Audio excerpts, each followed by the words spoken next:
माझा जन्म 3 जानेवारी 1831 रोजी सातारा येथे झाला.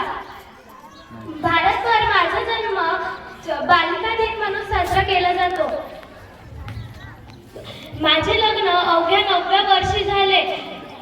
माझ्या पतीचे नाव ज्योतिराव फुले. माझ्या पतीने लग्नानंतर मला लिहायला वाचायला शिकवले. माझ्या पतीने पुण्यात मुलींची पहिली शाळा खोलली.